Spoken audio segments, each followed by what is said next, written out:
The Gulf oil spill is undeniably the worst environmental disaster in human history.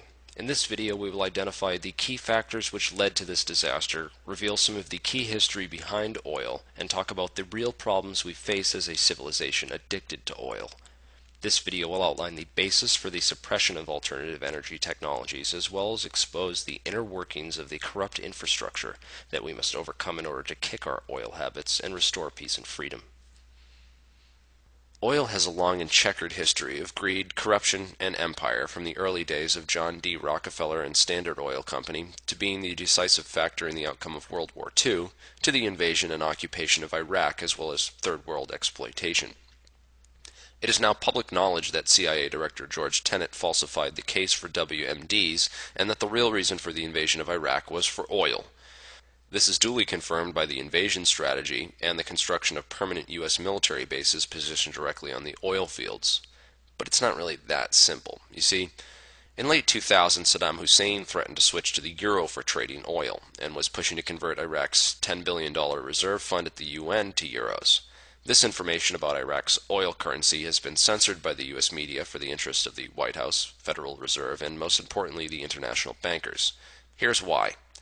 A country cannot produce an economy without energy. If countries are forced to trade in their money for US dollars in order to buy energy, the value of the US dollar is increased, proportional to the price of oil. So by then increasing the price of oil, you increase the amount each person has to now exchange for the same gallon of energy through the petrodollar, and the transaction balances out the deficit in the currency. This gives the currency its intrinsic value. Money is just paper otherwise. Meanwhile, the central and international bankers, who without this artificial bubble are in all reality bankrupt, can keep their currency from crashing. Now combine this with the fact that Iran and North Korea, the two other axes of evil, were also planning to switch off the US dollar to the euro. The picture starts to become clearer. The banking systems of the Western world and most of the globe rely on the commoditization of finite raw resources that are forcefully traded through the US dollar in order to keep their currency and economic frameworks afloat. Dishonest and corrupt banking practices around the world create an unnatural dependency on oil and other forms of energy. This is why economic hitmen like John Perkins say that their first job was to construct a power plant and loan third world countries the money at interest to pay for it, thereby enslaving them through debt and dependence on the energy and its infrastructure. In his book, The Best Way to Rob a Bank is to Own One, William Black details the process by which banks create money virtually out of nothing through a process known as fractional reserve banking. Earlier in Europe, banks would hold people's gold deposits and issue them paper banknotes to represent their gold being held in the vaults. The banks realized that people only touched a small fraction of the gold in the reserve and began lending out double the amount of banknotes than they had gold in the vault. The term fractional reserve comes from this process of only keeping a fraction of the deposits in reserve, thereby allowing the rest to be lent out at interest. And as long as too many people didn't try to exchange their paper money back for gold at the same time, the banks would still have enough gold in the vault to cover those who did. By doing this, they were able to create money that wasn't really backed by anything except for the paper that it was printed on, meanwhile allowing them to lend it out to others while collecting interest on this money that didn't really exist. The Federal Reserve was created in 1913 leading into World War I and was a way for competing bankers to create a cartel capable of lending massive amounts of money created out of nothing to the countries in the war, and then collect immense amounts of interest from these nations indebted to this privately owned corporation after the war. The Federal Reserve is able to print money at a 9-to-1 ratio, not just 2-to-1, which means that they can lend out 90% of their net worth while claiming it is still fully intact. This money is then lent to other banks where 90% of that money can then be lent out again over and over through this fractional reserve process until $100 can be turned into $10,000 out of thin air. The result of this is the dilution of the US dollar's value. When the Fed prints more banknotes than it has value in reserves, it reduces the buying power of the bills already in circulation. A common trick used to balance out the devaluation caused by fractional reserve banking is the use of inflation. The bankers say, oh, it's not that the buying power of the US dollar has gone down, it's just that it takes more of the same money to buy the same things as before, which is a deceptive way of basically saying the same thing. The trick is to view money as a tradable commodity, so when countries buy energy or oil through a particular currency, the price assigned to the oil is transferred to the value of the money used to pay for it. This sleight-of-hand transaction adds value to the US dollar, which balances out the dilution and lost buying power caused by this fractional reserve practice. In the 6 years leading up to the Great Depression in 1929, the Federal Reserve expanded its money supply 60% beyond its actual reserve, which in part led to the crash of the stock exchange.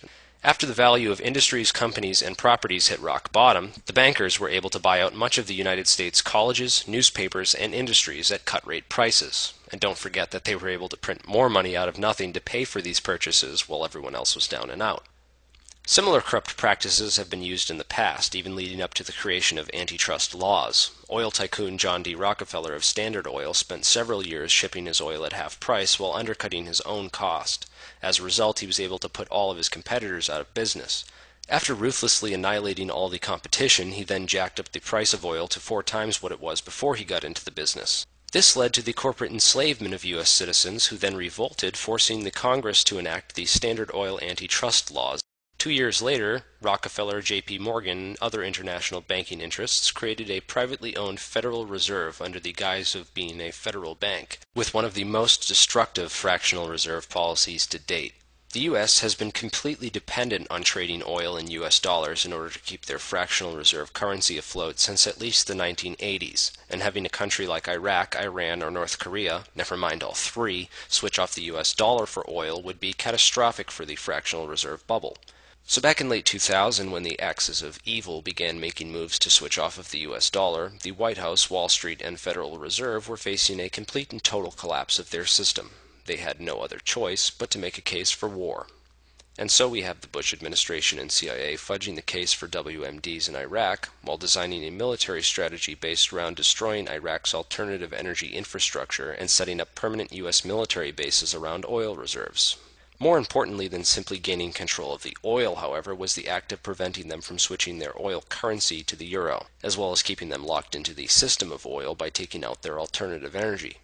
In the same vein, when the U.S. threatened Iran, they focused on destroying their nuclear silos with airstrikes to take out their alternative energy rather than attacking or invading the actual country. Again, pushing countries who route oil exchange through the U.S. dollar to keep their production and export focused on oil and not alternative energies.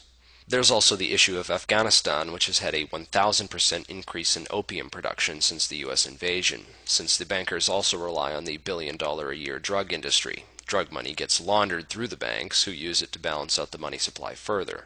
It's also important to point out that the bankers who are benefiting and protecting this corrupt infrastructure were initially international bankers, prior to creating the Federal Reserve, which was done partly to become the creditors of the globalizing empire that is the United States of America. If you look at who is making the most off of the wars, most would think that it's Halliburton. Dick Cheney had close to 450,000 stocks in Halliburton during the Iraq War, and the Carlyle Group, who are making a massive amount of money through the contracts to build military bases, planes, tanks, ammo, vests, etc. Halliburton also does a lot of the corporate development in the countries around the world after wars and disasters such as Indonesia and Katrina, as well as building a prison industry in the land of the free. The trillions of dollars funding the production of these products that are lining Cheney and Bush's pockets generally comes from the U.S. tax dollars, as well as the bonds created out of nothing from the Federal Reserve that lowers the buying power of the U.S. dollar. However, the biggest profiteers are the creditors of the U.S. debt, who are the international bankers. They get the whole spending net worth of a country back at 100% plus interest. The sum of this net worth consists of all the Carlyle, Halliburton, federal, and state spending of the country, and more. The banking empire remains in the background, while cronies like Bush and Cheney are able to make large sums of money while appearing to be the top of the corruption. There is nothing more important to geopolitical expansion as effective expendability. Potential fall guys who take the limelight. They are the ones who take the public risk to make money off of geopolitical and military policy, but are expendable and replaceable under the greater international owning class. This international owning class can invest anywhere in the world and seems to drift further and further away from national identity or accountability. During the Bush administration, Dick Cheney deregulated oil drilling policy, which resulted in BP not being required to follow safety standards, but only while inside the U.S. The entire BP oil spill disaster, which is set to kill all the sea life in the North Atlantic in the next 50 years, could have been prevented by the purchase of a simple safety device known as an acoustic switch. On the heels of record profits for BP, the cost of the switch amounted to 1/7 of 1%. Compare that with the cost of the cleanup of this disaster. In order to survive as a species, prevent wars for oil, and corrupt economic systems dependent on the continuation of these practices, Humanity can no longer tolerate the multilateral damage caused by the oil industry's stranglehold on raw energy. The time is now, and most of the technology is already here. It is up to us, as a human race, to work towards the development of alternative energies, clean energies, renewable energies.